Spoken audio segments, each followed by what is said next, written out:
Bonjour et bienvenue sur Sensab.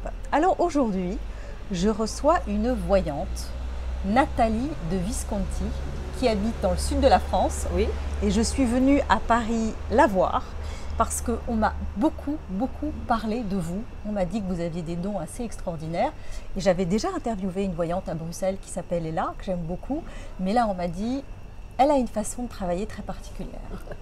Et c'est vrai que c'est très surprenant parce que on vous appelle, moi c'était par téléphone, Oui. que évidemment je vous ai testé parce que j'ai besoin de savoir que les personnes sont douées, sinon je perds ma crédibilité. Et c'est vrai que vous m'avez scotché. Alors on vous appelle et puis sans vous poser la moindre question, c'est un débit et vous commencez à nous donner des informations sur des gens, sur des faits, sur des lieux et ça va très vite.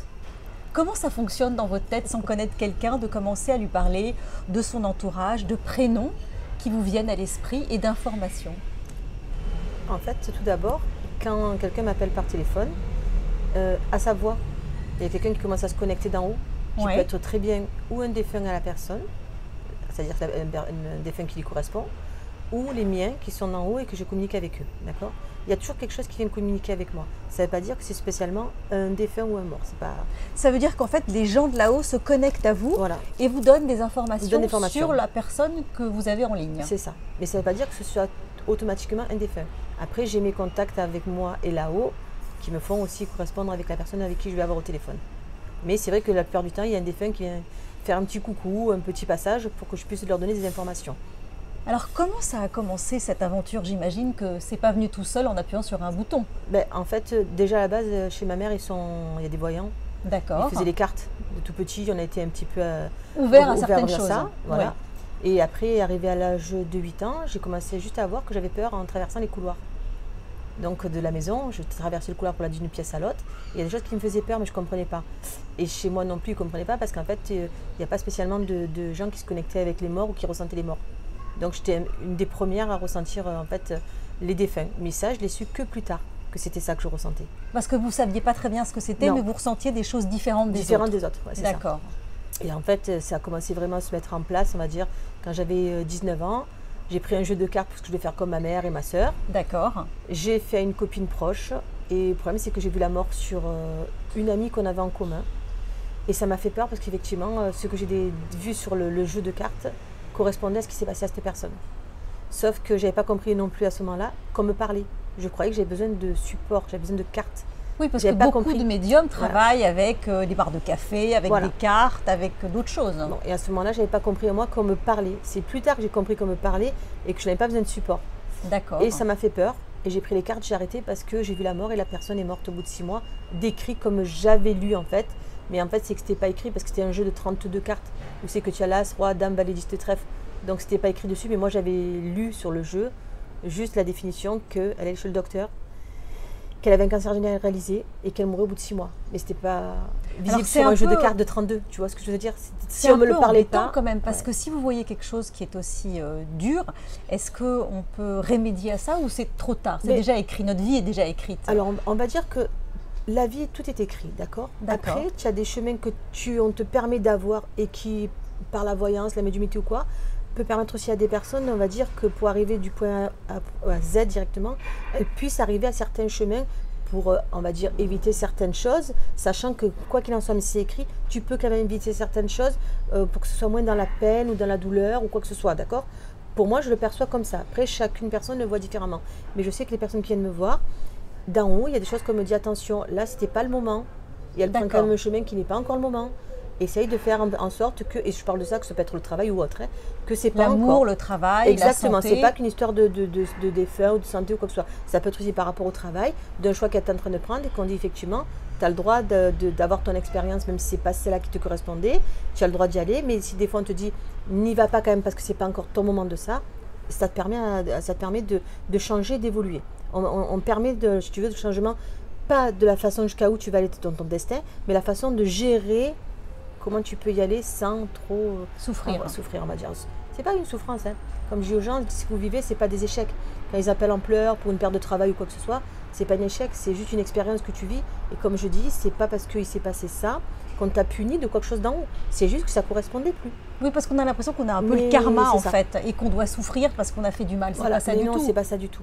D'accord. En tout cas, moi, c'est pas comme ça que je le perçois ni que je le ressens dans ce qu'on me donne. Parce que comme je te dis, tous les gens sont différents dans notre milieu et chacun va le décrire et dire comment il ressent la personne dans ce qui correspond, d'accord? Moi, je sais que, quoi qu'il en soit, c'est pas une question de karma pour le karma. Bien sûr qu'il y a des choses qui existent, bien sûr qu'il y a des vies intérieures et ça, c'est encore autre chose. D'accord, Et c'est que vrai. des fois, on se dit pourquoi il nous est arrivé ça et pourquoi sur une personne de la famille, il y a toujours une personne qui subit beaucoup de choses. Et c'est vrai qu'effectivement, là, karmiquement, elle a, on va dire, sur des ascendants, des choses qui sont passées sur des anciennes familles et qui se clôturent maintenant. Je vais te donner juste un exemple simple. Dans ma famille, toutes les femmes du côté de ma mère, elles sont veuves à 36, 35, 36 ans. Personne n'a compris. On est allé chercher pourquoi et en fait ma mère a trouvé que l'arrière-arrière-grand-mère qui remonte à 6-7 générations Oui. a tué son mari quand elle avait 36 ans. Et à 36 ans, toutes les femmes de cette lignée de la famille sont restées veuves. Alors est-ce qu'on peut faire quelque chose pour remédier Eh bien, ou la pas? seule chose, ma mère, c'est qu'elle n'est pas été veuve à 36 ans, elle a divorcé. D'accord. Et moi, arrivée à 36 ans, j'ai divorcé, mais je me suis remariée. Donc j'ai coupé Cette on va dire, malédiction. c'est pas une malédiction, on va dire qu'on a coupé juste ce lien qui nous appartenait pas en fait, c'est tout. D'accord. Est-ce que le fait de savoir ça, Ben, ça sert toujours. ça change tout? C'est ce que je dis à mes clients, des fois je leur dis c'est passé ça, telle date ou quoi, où il y a un truc comme ça, cherchez dans votre famille parce que ça leur permet à un moment donné de trouver, de se dire alors on va essayer de gérer autrement et de se dire que oui effectivement ça appartient à quelqu'un d'autre et pas à nous. Tu comprends ce que je veux dire? Et comme ça, Bien tu arrives sûr. à éliminer les choses. Est-ce que vous pensez qu'on peut être protégé par certaines choses ou on peut appeler les gens autour de nous pour leur demander de l'aide? Ah, exactement. Alors ça c'est toujours pareil, tu sais, dans les anciens temps, on disait tu pleures pas les morts, parce que non, les morts ils partent pas. Je pense pas, et je respecte ceux qui parlent de ça, mais moi je le vois pas comme ça. Parce que quand les morts ils viennent se connecter avec nous Oui. pour donner des messages, ils sont là, ils sont partis. C'est juste qu'ils sont bien, qu'ils ont envie de faire un petit coucou. Donc tu comprends, c'est pas si tu pleures tes morts. Quand il y a des personnes qui disent oui mais je pleure pas parce que j'ai peur qu'ils partent pas. Oui, on on peut m'a pas- dit ça, moi. On On peut m'a pas, dit ça. on peut pas empêcher quelqu'un de pas pleurer Bah oui. une personne sans penser, parce qu'on lui donne une double souffrance. On lui dit tu n'as pas le droit de pleurer parce qu'en plus tu vas le faire partir. Donc Ouais. pour moi, On c'est peut pas pleurer. vrai. On Tu a le peux droit de pleurer, tu as pleurer. le droit de pleurer. Et c'est pas pour ça que la personne n'est pas partie. Pour moi, quand tu es mort, tu es parti. Et quand on dit il reste des âmes, elles se trouvent pas, je le sens pas dans cette manière-là. C'est pas parce que quelqu'un est encore là que ça veut dire qu'il n'est pas parti, qu'il n'est pas dans la lumière. Il est peut-être encore là parce qu'il a besoin de faire encore quelque chose ou de faire encore un parcours. Ça ne veut pas dire qu'il n'est pas bien. Comme quand tu sais, quand tu vas dans une maison, qu'on dit ouais, il y a là, Oui, c'est vrai. on va faire un nettoyage de la maison parce qu'il n'est pas parti. Parce qu'il y a des fantômes Oui, qui n'ont mais pas alors- réussi à voir la lumière, Mais en fait, c'est mais ça. je ne le vois pas comme ça. Je te perçois juste que quand tu as ta maison, que tu te l'as achetée, elle est à toi. Pourquoi on va te faire partir? Il faut juste s'adapter, s'habituer avec la personne qui est avec toi. Là. Donc en fait, les fantômes existent Mais- vraiment. Oui, bien sûr, mais les fantômes, c'est des morts, c'est des défunts, c'est pas un fantôme en soi, c'est une personne, c'est quelque chose qui est resté. Mais s'il est resté aussi, c'est qu'il peut-être qu'il avait besoin de rester et qu'il est bien. Et il faut faire toujours quoi. accepter. Il faut juste se partager avec, c'est tout. Moi, et je le redis parce qu'il y en a qui vont se mettre en colère là-dessus, mais moi, c'est comme je le perçois et ce que Et je puis- vis à chaque jour Bien sûr. et ce que je ressens. Donc, c'est pas une histoire de faire partir tous les gens qui sont sur cette terre parce qu'ils ne sont pas montés, il faut nettoyer et faire partir. Non. D'accord, je bah, pense c'est pas comme super ça. intéressant. Et est-ce que vous les voyez, par exemple, tout le temps? Ou alors il faut être connecté, faire une certaine méditation? Pas du tout. En fait, quand ils viennent se connecter, c'est pas une question de méditation, je peux être n'importe où, que d'un coup, je sens quelque chose, un truc, et que je Et sais comment qu'ils sont vous là. ressentez? Alors, des fois, j'ai des odeurs. Donc, si par exemple, je suis avec une personne, j'ai des odeurs qui arrivent, et je lui explique l'odeur que j'ai. Je peux lui expliquer la mort qu'elle a eu la personne, parce que la personne va venir, parce que je sens les douleurs des gens, en fait. Je peux très D'accord. bien sentir tes douleurs à toi, et je vais te dire, tiens, mal là et là, parce qu'on me le donne. Ouais. Mais s'il y a un défunt qui vient se connecter, je vais te dire, cette personne-là, elle est morte comme ça, avec ça, cette initiale, son signe. Il va me donner tous les éléments qu'il n'y a que toi qui peux savoir. Parce qu'on sait très bien que tout le monde nous protège d'en haut, d'accord? Je peux te dire, tiens, tu as quelqu'un qui te protège. Oui, mais ça veut tout et rien dire. Voilà, l'intérêt, c'est de savoir qui te protège. Bien Donc, sûr. si quelqu'un vient, c'est que j'ai l'information. Ça se peut très bien qu'il y a personne qui va venir, mais parce que je ne vais pas les chercher. Je ne vais pas chercher les défunts. D'accord. Si tu me dis demain, j'ai envie de connecter avec eux, il y a des médiums spirites qui servent vraiment, qui font Et que qui ça. vont les chercher. Qui vont les chercher parce que D'accord. c'est leur truc. Moi, je ne vais pas les chercher. Quand je marque que je suis médium spirit et je fais de la voyance sans support, simplement, c'est que des fois, les morts peuvent venir et que je donne des messages. Mais des messages, parce qu'on va me donner un prénom, on va me donner quelque chose qu'il n'y a Oui, que ça. toi qui connais.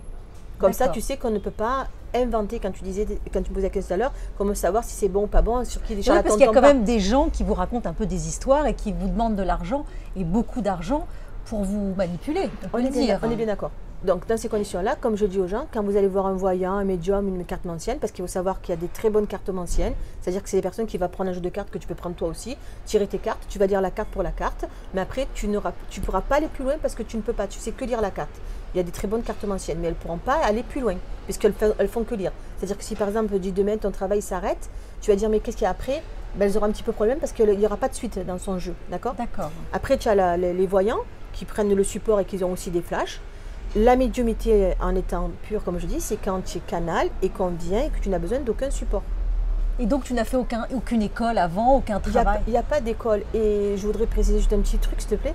C'est qu'en fait, il faut arrêter de faire croire aux gens que tu peux aller dans une école ou payer des personnes pour qu'elles t'apprennent à être médium. Est-ce qu'on peut pas le travailler, ça? Tu peux, mais la médiumité, tout le monde peut avoir un côté médium. Mais Ouais. moi, ce que je sais, c'est ce qu'on t'accorde d'en haut.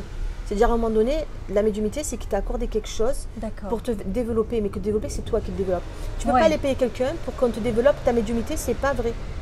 Tu peux aller faire, à la rigueur, tu peux aller payer quelqu'un pour apprendre à faire les cartes. Il va te donner un support de carte, il va te dire comment ça se passe. Mais il va t'expliquer juste que tu lis la carte. Il ne va pas te dire, attention, tu vas avoir un flash pour ça et pour ça, parce que c'est ce que tu développes toi. C'est ce que je veux dire aux gens, c'est que on ne peut pas te l'apprendre.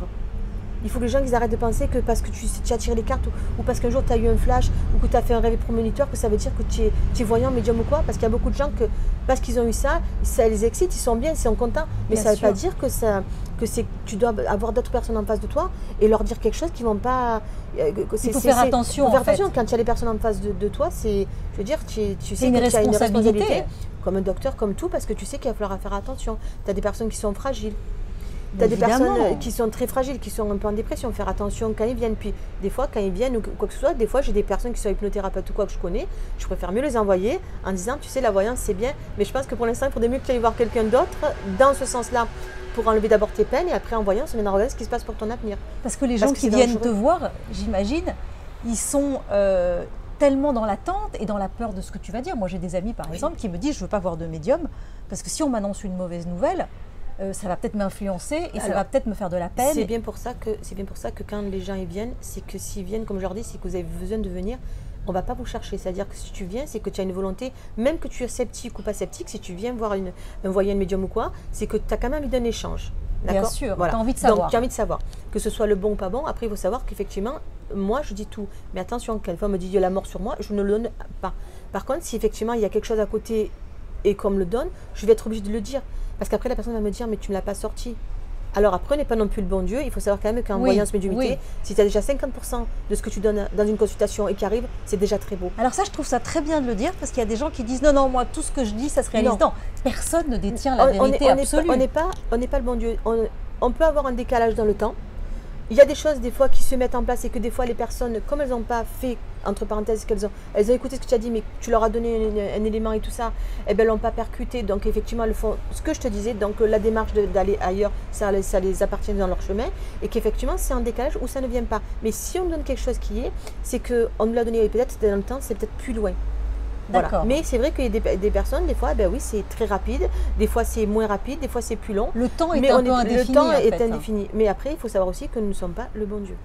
Mais je trouve ça très bien de le dire parce qu'il y a tellement d'attentes et quand ça ne se réalise pas, les gens te font vite une mauvaise réputation en disant c'est pas vrai.